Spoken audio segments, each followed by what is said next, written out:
So, as we've emphasized before, when you get to chapter 12 in the book of Revelation, the focus is on the enemies of God's people. God's people are during a period of persecution and suffering.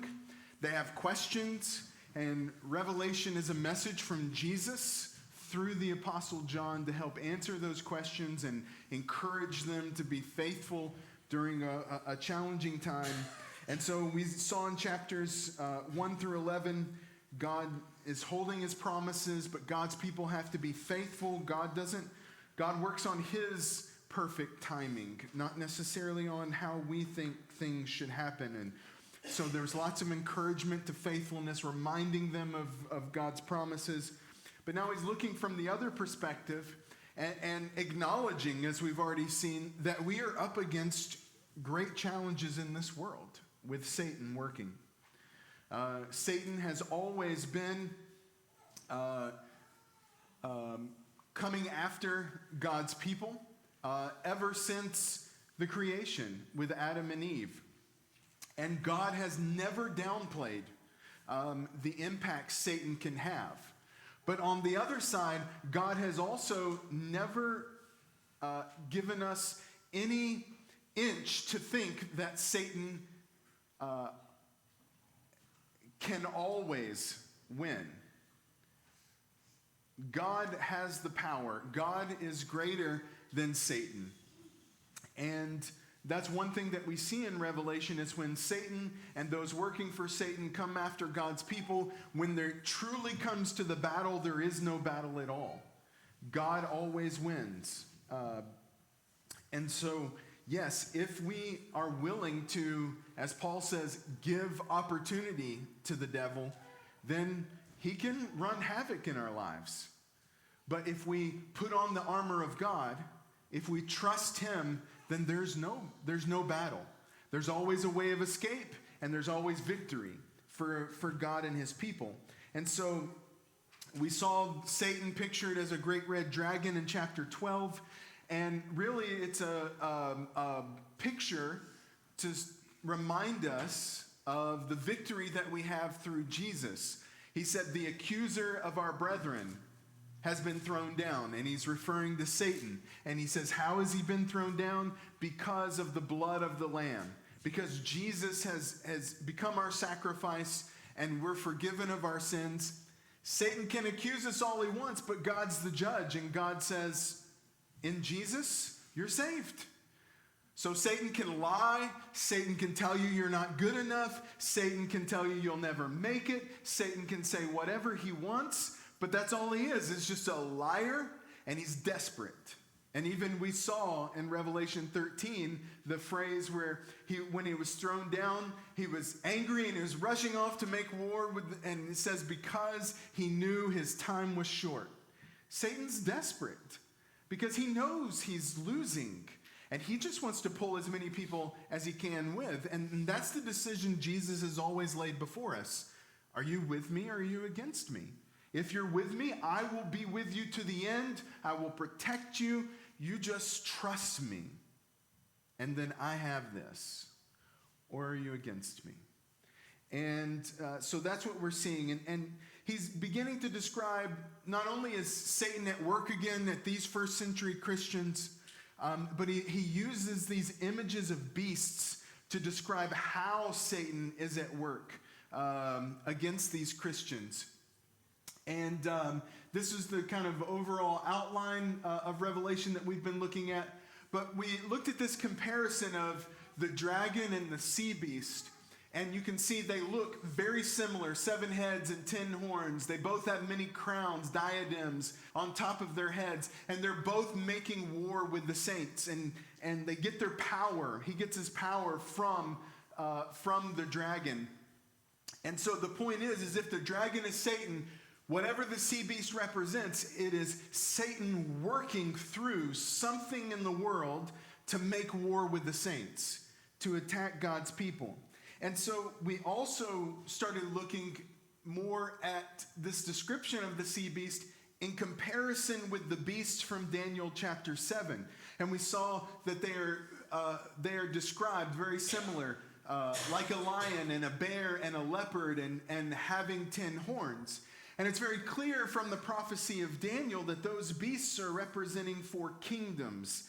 The kingdom that Daniel was living in, Babylon, and then Assyria came after, and then Greece, and then finally Daniel said there was going to be a wretched kingdom, greater and more terrible than all the kingdoms before, all the power of those kingdoms wrapped up in one. And of course we know the next world power was Rome after that. And so when you see this comparison, if you read the book of Daniel, you're meant to make those connections and to think, okay, if he's talking about these kingdoms here, and then he showed us against the kingdom of God that would come in the book of Daniel, that's the reminder in the book of Revelation. Yes, there are kingdoms of men that seemingly have great power and are wicked, and Satan is working through them, but the kingdom of God is greater. So that's kind of a summary of everything that we've looked at up until now. And so we're going to continue on, but does anybody have any questions or comments that they want to bring up before we go forward more?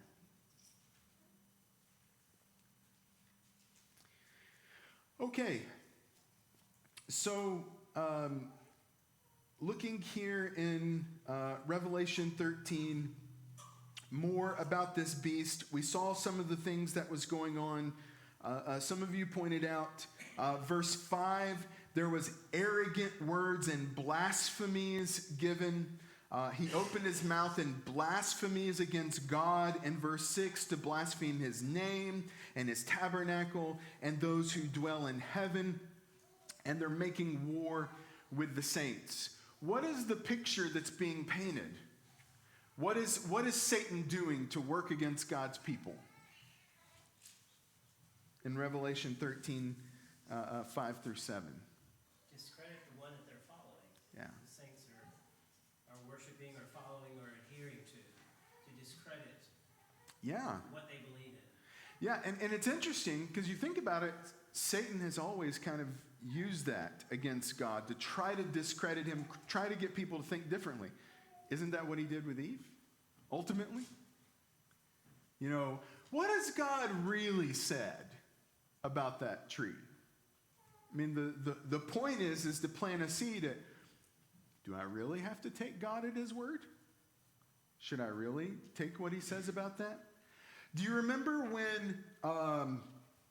when Assyria was coming up against, I think, the southern kingdom of Judah, and he was sending these messages to both the kings of the north and the kings of the south, to Hezekiah, and the king's messenger came, and what was he telling the people and Hezekiah why that they should give in to the Assyrian king? Because no other nation's gods had been able to be victorious. Yeah. Our God, the Assyrian God, was the strongest. He started listing, and he's like, you know, we went and got these people, we got these people, we got these people. Their gods haven't been able to help them. What makes you think the God of Israel is going to be able to do any better than any of these other gods? That was Satan working through him to say, now look, I know you're the people of Yahweh, but, you know, is Yahweh really going to do any better than the rest of these gods? And of course, the message of Isaiah to Hezekiah was, yeah, absolutely, he's going to do better because he's the one true God. They didn't have gods, really. That's why they failed. And so, yeah, there's always been this effort to discredit God. So there's blasphemies against God, blasphemies against his name, blasphemies against his people in Revelation 13 and verse 6. And so he's making war. And what happens in Revelation 13 and verse 8? When the beast does this and blasphemes and makes all of these claims, how does the world respond? They worship him. Yes? Well, just going back to the part where it's discrediting God, that causes such inner strife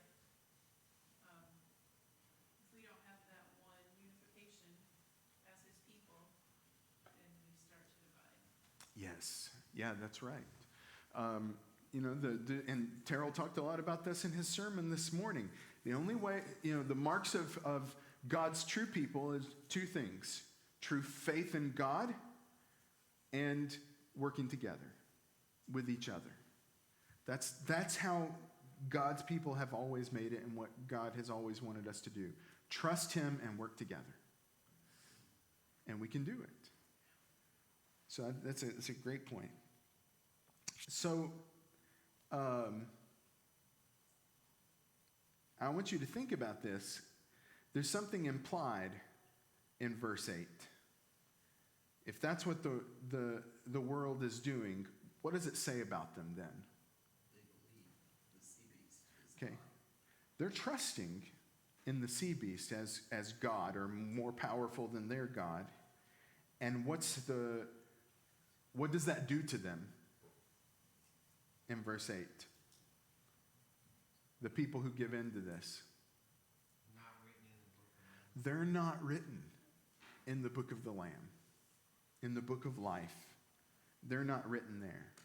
So do you remember one of the things that Jesus warned and encouraged God's people in chapters 2 and 3 in the letters to the churches is, to him who what? To him who overcomes, he can have his name written there. And so part of the point here is a reminder. If you've been reading this book, if you're the church and you've received this letter from John, maybe you're in the church of Laodicea, you're one of the churches there. You've received this letter from John and you're listening, and now you hear him talk about your name is not written in the book of life of the Lamb. What's your mind going to go back to? He said something about that just a little bit ago. Jesus himself told me to overcome so that my name could be there. And so if I give in to this, if I act like the rest of the earth, the rest of the people in the earth, and I worship the beast, if I give in to this, my name will not be there. And that it seems far off to us because we're not in that situation that these Christians were in. But isn't that decision to us every day? Who are you worshiping? What are you worshiping with your life? Terrell? Just back in verse 6, we talked about slandering or blaspheming his name, but in verse 6 it's not just his name. It says they also blasphemed or slandered against his dwelling place, that is heaven. And I think, well, that would be significant because we believe in who God is, but also very crucial tenet to our faith and our belief is life after death.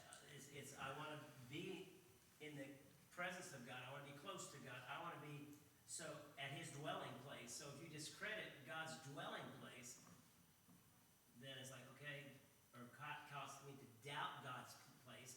Then I think, well, what's the use of it? There's no place called heaven. This earth is all I've got. Right. Have nothing to look forward to. Then I think we would turn our backs on God. And it'd be very relatable to them because how they often attacked the kingdom back then is the walls of the castle will fall. So blaspheming against heaven would be to say heaven will fall. And so they would relate to that kind of talk. So there's two temptations if you think about it. If you're one of these Christians and you're seeing suffering, you're seeing your own family or other of God's people suffering because of this evil that's going on in the world, there's going to be two strong temptations. One we just talked about in verse 8, to give in, right? To become like the rest. There's another it's a different type of temptation, but it's also against God. Look in verse 10. What's the other temptation if you're God's people facing this? Lose patience. And how might you respond? If anyone is destined for captivity, to captivity he goes. If anyone kills with the sword he must be killed. Here is the perseverance and the faith of the saints. What are the saints being tempted to do? fight back. Pull out the sword and come back. What did Jesus say about that? If someone slap you on one cheek, you turn the other. You know, my kingdom is not of this world. If it were, my servants would fight. When it comes to trusting in Jesus, it's not our place. It's not our purpose to fight back. It is to trust him to the end. That's why Jesus said in Revelation 2 and verse 10, be faithful until death, and I will give you a crown of life. And they had to really, they was living it, so it was real like us. Yeah. It's easy for us to want to rebel back, Right? retaliate. But they was living it, so they knew they had that hope, but it was still, must have been very hard. Yeah. I mean, when you're in the moment and it's life or death, it's one thing to talk about it in this comfortable classroom. It's another thing to have the sword against you and to have to make that decision. So you can't give in and be like everyone else in worship, but you also can't respond to,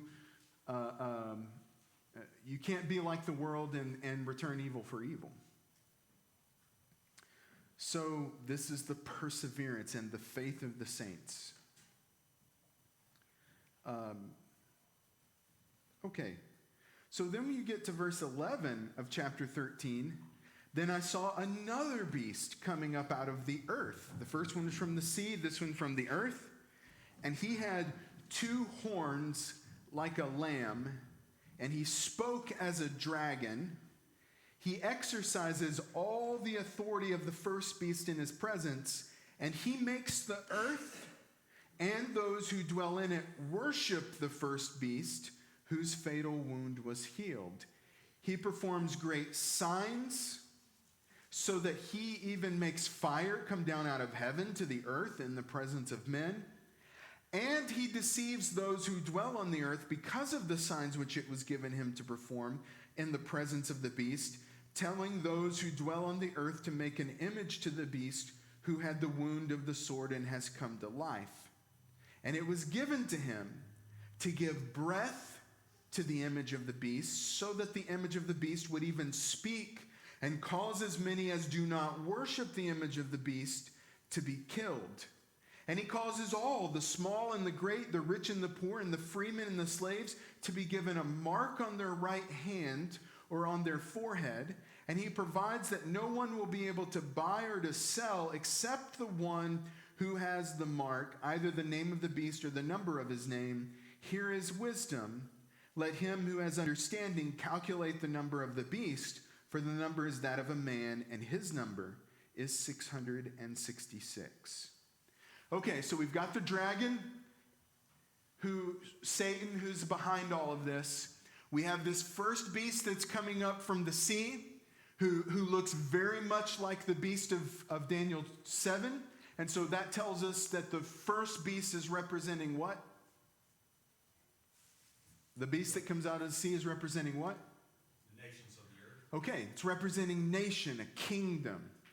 Now you have a second beast, and think about what's described here. So you have another beast. He's got horns like a what? Lamb. Every other time we've talked about lamb in this book, what has it been about?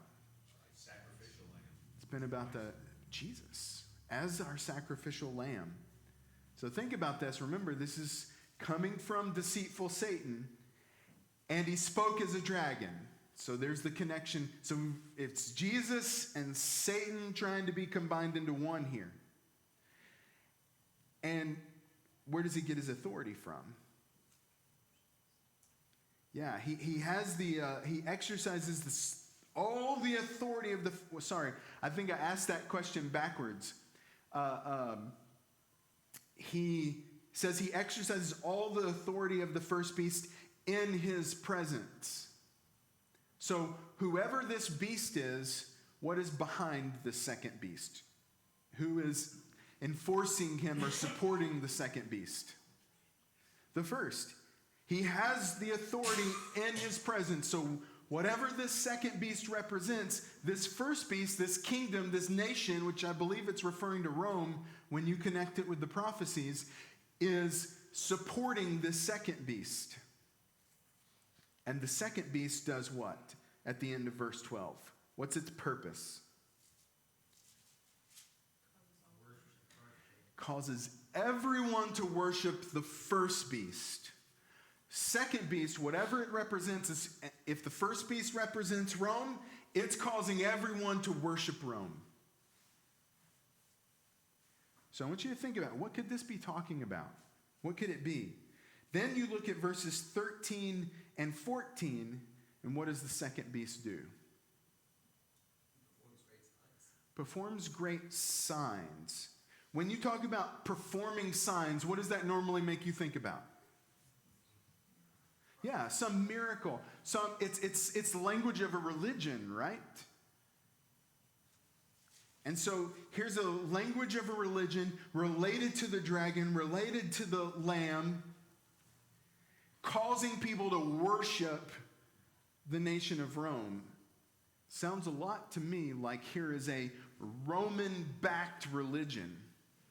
Or whatever. If you have a different idea about the first beast, that's okay. But whatever it is, here is a religion that is supporting and causing people to follow this nation, this first beast. And God's people have suffered a lot through false religions throughout history. And he's doing what Satan does in verse 14. He's deceiving those who dwell on the earth. And then verse 15, he gives breath to the image of the beast. He makes people believe that this is real. Peggy? What is the deadly wound that was healed referring to? Okay, so if you go back to chapter 13 and verse 3, he has all these heads, and I saw one of his heads as if it had been slain, and his fatal wound was healed, and the whole earth was amazed and followed after the beast. So if the first beast represents a kingdom, what's at the head of a kingdom? A king. So I think likely the heads of the beast is representing kings, probably Roman emperors. If so, one possible explanation of that is Nero was the first Roman emperor that really encouraged emperor worship. He wanted people, he even called himself a god, and he wanted people to think of himself as a god. So many of the high-ranking Romans hated Nero because of who he was and the kinds of things that he did. And he was viewed as embodying wickedness and judgment. And in 68 AD, the Senate put out a warrant for his arrest as the emperor. And rather than being arrested and executed, he fled to the house of one of his servants and he stabbed himself. He didn't want them to get him. We've seen other leaders like that do things like that in the Bible. But there were only a few witnesses there. What happens when a famous person of some type dies and not many people are there to see it? Conspiracy theory. I mean, Elvis is somewhere around here today. I mean, and it's happened over and over again throughout history. There weren't many witnesses to Nero's death, and so a myth arose that he's not really dead, and he's going to come back to take vengeance on everyone. That's a possible something they would relate this to. Is that exactly what he's talking about? I don't know. Anybody else have any other thoughts? So if that's the kind of thing that he's talking about, he's saying that, you know, he called himself a god. Now they have this myth that he's coming back from the dead to wreak his havoc on people. And so it would just be another way for them to connect. Nero was also evil towards Christians, so they would make that connection as well. That's the best I can do with that. So if you go back down in Revelation 13, so you have this religion causing people to worship the first beast. Look at what's going on. The world's starting to believe it. They're buying into this emperor worship is what I believe the religion is what it's talking about. That became very popular towards the end of the first century, beginning of the second. In verse 16, he causes all, the small and the great, the rich and the poor, the freemen and the slaves, to be given a mark on their right hand or on their forehead. What does this sound like to you? So, especially those of you who've been in this class, you've read Revelation recently. What does that sound like?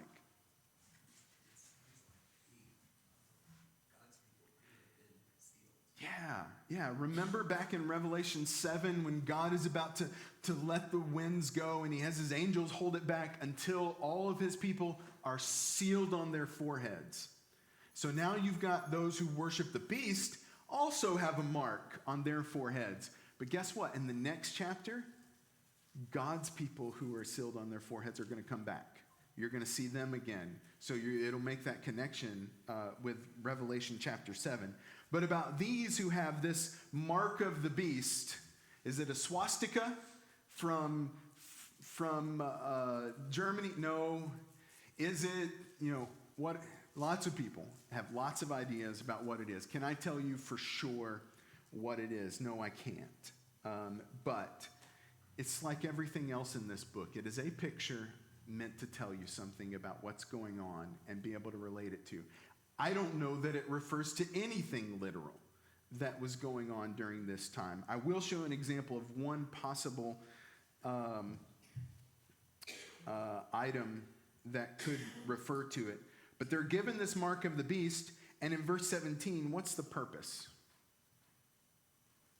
What's the purpose of this mark? To restrict, you can buy and sell. Yeah. To persecute those who don't have the mark. Yeah. So whatever it is, what it's telling us in the picture is that the people during this time could tell, right? You could tell who was a worshiper of the beast and who was not. And I want you to think about this. I want you to try to picture this in your head. I don't know. Maybe you need to go to Walmart after we're done here and get some milk and some bread. I want you to imagine going there. You get into the self-checkout if you're willing to use those. I like them. Lots of people don't. You put in your card to pay, and it pops up on the screen and says, nope, you're not part of the beast, the first bank of the beast. I don't know. And your money is no good here. And if you try to walk out with that bread and milk, they're going to get you for it. So now you can't buy food for your family. Can you imagine what it would be like? That's literally what these Christians faced. I want you to listen to this. Oh, wow. That does not show up well. I'm going to read it off of this screen because I can see it a little better. The very things that don't show up well are the things that I'm trying to highlight to you. So it's the way it works out. So this is from